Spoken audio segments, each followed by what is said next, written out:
السلام الله عليكم ورحمة الله تعالى وبركاته. سو dhawaada saaxiibayaal dhamaantiina waxaan rabnaa inaan isbarbardhig ku sameyno wiigii hore aan soo dhaafnay analyskii ama falanqeymihii aan ku sameynay ee dhammaan lacagiha aan rajeynaynay inay weegaas inoo dhaqaaqaan iyo qaabkii aan analyse gareynay inay waa iswaafaqeen in kale.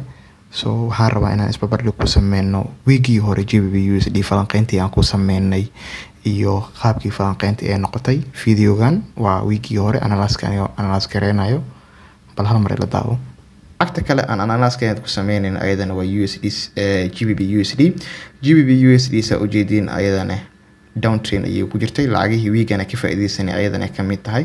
Sa ujeedid hadda waxay taagan tahay bar aad u muhiim ay taagan tahay oo waxaan dhihi karnaa waxay taagan tahay meel aad supportigooda u adag yahay ay taagan tahay. Waxa ujeednaa 2 taabasho 3 taabasho haddana meeshaan ay maraysaa. Marka hadda maxaan ka sugaynaa laba mid way noqon kartaa inay kor u kacdo oo trendline-kaas ay soo retest gareyso, kadibna intay soo jibiso, kadibna retest sameyso, kadibna hoos u sii dhacdo. Marka sal ayay raadi doonaa GBPUSD.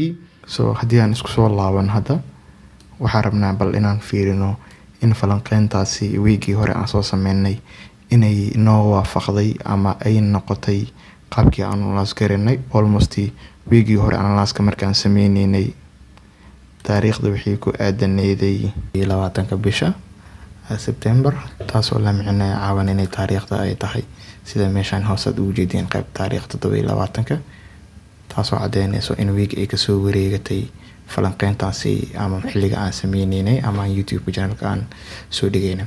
So haddii aan falanqeyntii dib aan uga laabano bal inay sidii aan u rabnay noqotay in kale bartii aan ku sheegay waa isla bartaani oo aan ku dhahay dhowr mar ayaa meeshaan laga soo celiyay oo markaas ay taagneeday. Marka falanqeynteennii waxaan ku sheegnay ama inay korkaas soo taabanayso ama inay meeshaan imaan doonto. So marka waa arki doonaa muuqaalka ayaan soo day doonaa inaan burino si aan u ogaano inay targetkii meeshii gaartay ay in kale bal aan isla fiirino.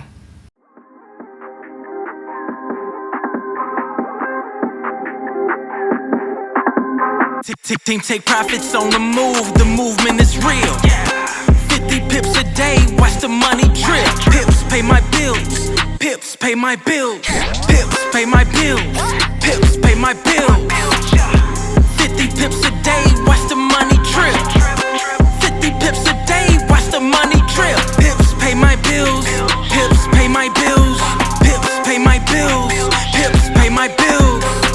Yeah, 50 pips a day, that's what we catchin', Joe. We trade and get paid, that's how we livin', yo. Trading is the new hustle, take it to the hood and hustle. You ain't gotta sell drugs no more, trade for a year, buy you a home. Making money as a team, we don't trade alone. Held a trade for a week, 20K from the phone. You can earn while you learn, we gon' teach you the game. IML gon' compensate, chairman status is on its way. I know you see us off state to state, we really out here making waves. Pray before I start the day. USD xaqiiqatan sidii uu sheegay ayaa nadiif ah ay targeedii ku gaartay. Haddii aan wada fiirino bartii aan ku sheegay ay soo jibisay meeshii targetkii ahaadna way timaaday, kadib rejection ayaa ka dhacay. Hadda saa ujeedin isla goobtan maadaama goob adag ay tahay oo ay resistance adag ay tahay, isla goobtii ayay tagtay, kadibna waa ujeedaa way soo retest gareysay sida meeshaan u jeedin candleka rejection ayaa meeshaan u jeedin candle rejection ayaa samaystay, kadibna hoos ayay u soo dhacday.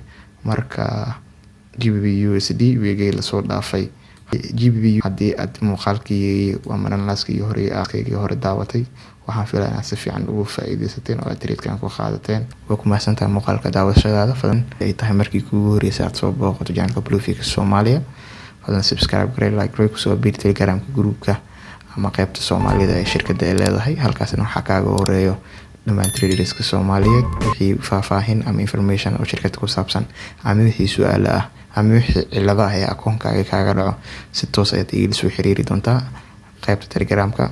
Linkigana description ku yaala kusoo biir. Waa inuu muuqaalkan iyo muuqaal kale. Assalaamu calaykum warahmatullahi ta'ala wabarakatuh.